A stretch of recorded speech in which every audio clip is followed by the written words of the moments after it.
A wealthy young man, Manmohan, Dev Anand, strikes to his own to see how the rest of the world lives. He pretends to be poor, goes to live in a community of poor people, and falls in love with a poor girl, Shyama, Mala Sinha, who doesn't realize he's a wealthy man. Maya gets off to a running start. We see a liveried servant Garibu, Sundar, hosting a dinner party for a bunch of other similarly clad servants. This is in the absence of all their masters. The host of this party is servant to Seth Ram Narain Mubarak. Seth Ram Narain isn't in town right now, and his only son, Manmohan, Dev Anand, is out celebrating his birthday with a party with his friends. Uddharan Chennai. Manmohan returns unexpectedly, depressed and in melancholy from that party. Now the movie shows a flashback of the party, where Manmohan, within the course of a few brief minutes, gets several bad jolts. First, he sees, standing outside the party hall, his old friend Deepak, Krishn Dhawan, who has come to wish well to Manmohan for his birthday. Despite much cajoling on Manmohan's part, Deepak refuses to come inside. He insists that he, in his simple clothes, will be out of place amidst all those suits and glittery saris. Manmohan, who seems to genuinely like his friend, accepts that, and then apologizes for not having kept in touch with Deepak. I remember you, Dee told me that your wife was ill, and you needed money for her treatment. Manmohan tells Deepak, but I went away to Kashmir with some friends, and forgot all about that. I hope Bhabhi is better now. Then comes the first shock. Deepak's wife died as a result of that illness. Still shaken, Manmohan eventually goes back into the party hall. And here he receives two more shocks.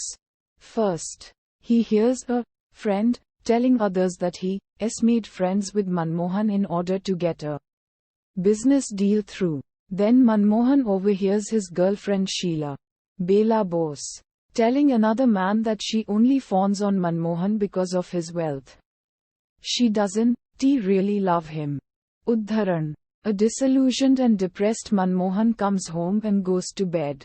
He's tossing and turning when an unexpected visitor enters his room. A thief. Manmohan manages to overpower the man Sudesh Kumar, pretty effortlessly. Even though the thief has a dagger, he can't bring himself to use it.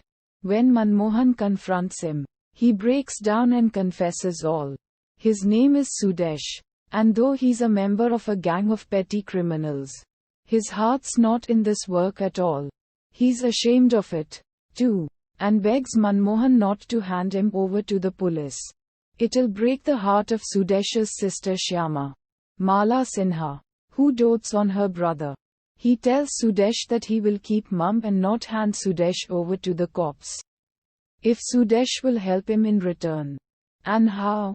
By giving Manmohan a taste of poverty. Manmohan will accompany Sudesh to the chawl where Sudesh lives. And Manmohan will find a place to stay there too. He'll earn his daily bread, somehow make ends meet, do without, face hardship and live as a poor man. Sudesh agrees, and after Manmohan has changed into more commonplace clothing, the two men go off to the chawl where Sudesh lives. Sudesh's Mausi, Lalita Pawar, is a kind and motherly lady from whom Manmohan, now calling himself Shyam, rents a room.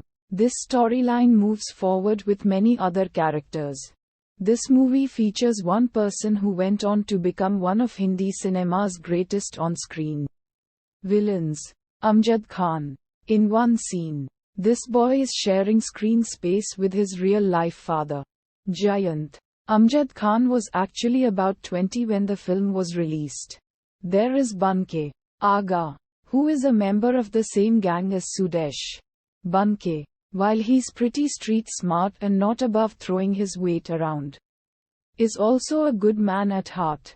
He's in love with a pretty lady, Madam Helen.